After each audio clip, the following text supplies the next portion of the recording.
आपकी वजह से, सिर्फ और सिर्फ आपकी वजह से मेरा घर बर्बाद हो गया। माँ, तू उसकी गलतियों का दोष मुझे क्यों दे रही है? उसकी गलतियों का दोष आप ही थी ना, जो रोज रोज मेरे कान भरती थी, मुझे भड़काती थी, और मैं पागलों की तरह उससे लड़ती रहती थी आपकी बातों में आके। उसकी कभी कोई गलती नहीं थी, फिर भी मैंने उसका जीना हराम कर दिया उस घर में।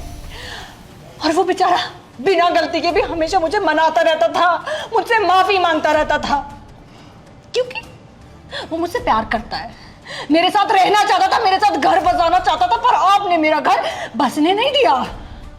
अगर ऐसा ही था तो इतनी खुश क्यों रहती थी तू?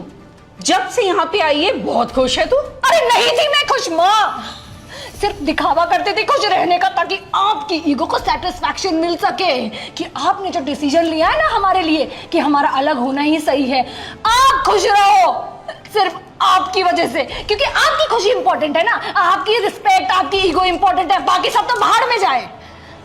पर जिस दिन से मैं इस घर में आई हूं ना, एक भी दिन मैं शांति से रही नहीं हूँ। रोज मैं संजू को मिस करती हूँ, रात भर रोती हूँ मैं, तकिए में मुंह छुपाकर, ताकि किसी को पता ना चल जाए।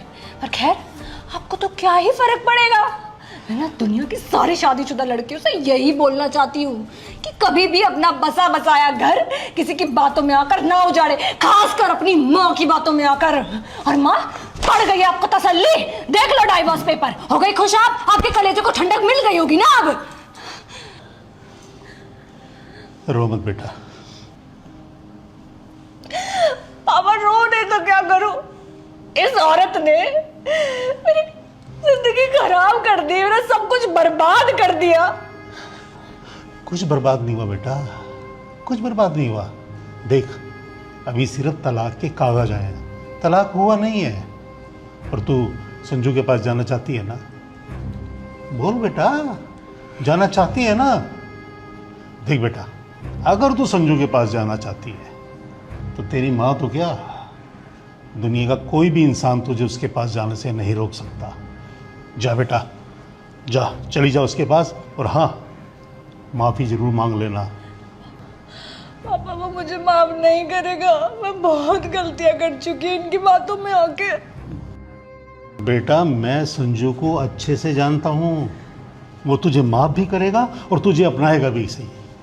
जा बेटा, पहले इतनी देर हो चुकी है, अब देर मत कर, जा। उधर कहाँ जा रही है? सामान लाने।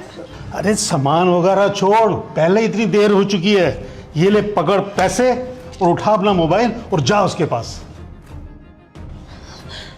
थैंक यू पापा। जा मेरे बच्चे, अपनी जिंदगी की नई शुरुआत कर बच्चे। थैंक यू पापा। आपको भी लगता है इस सब में मेरी गलती है? तुम्हारा ईगो और घमंड अभी तक शांत नहीं हुआ, अभी भी मुझसे पूछ रही हो?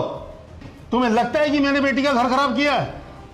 अब मैं बताता हूं, तुम और सिर्फ तुम ही जिम्मेदार हो हमारी बेटी का घर खराब करने के लिए, समझे?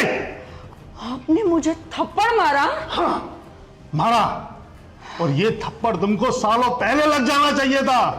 अगर ये सालों पहले लगा होता ना, तो आज हमारी बेटी का घर खराब ना हुआ होता, उसके साथ ऐसा ना हुआ होता, समझे?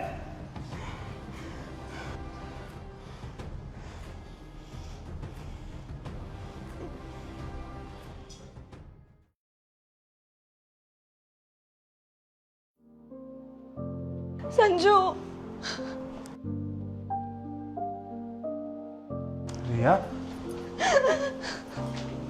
क्या हुआ? तुम रो क्यों रही हो? प्लीज मुझे माफ कर दो, मैंने तुम्हारे साथ बहुत गलत किया है। तुम पहले बैठो, पानी पियो पहले।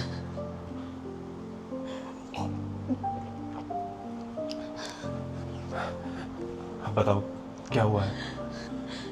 मुझे माफ कर दो, मैंने अपनी माँ की बातों में आके तुम्हें बहुत परेशान किया, तुमसे बहुत फालतू की लड़ाइयाँ की है। प्लीज। देखो, कुछ नहीं हुआ, मैं यहीं हूँ, कहीं नहीं जा रहा तुम्हें छोड़ के। तुम चुप हो जाओ, शांत हो जाओ। प्लीज मुझे डिवोर्स मत देना। मुझे पता था ये क्यों हो रहा है और किसकी वजह से हो रहा है, इसीलिए मैंने वो पेपर जानबूझ के भेजे ताकि तुम्हें समझ में आए और तुम वापस आ जाओ। मैं तुम्हें कभी डिवोर्स नहीं दूंगा। मैं भी तुम्हें कभी छोड़ के नहीं जाऊंगी, आई प्रॉमिस। और कभी तुम्हें तंग भी नहीं करूंगी, ना तुमसे कभी लड़ूंगी। मैं भी तुम्हें कभी नहीं छोड़ना चाहता, मैं तुम्हारे साथ रहना चाहता हूँ, बहुत प्यार करता हूँ तुमसे। आई लव यू रिया। चुप हो जाओ, चुप।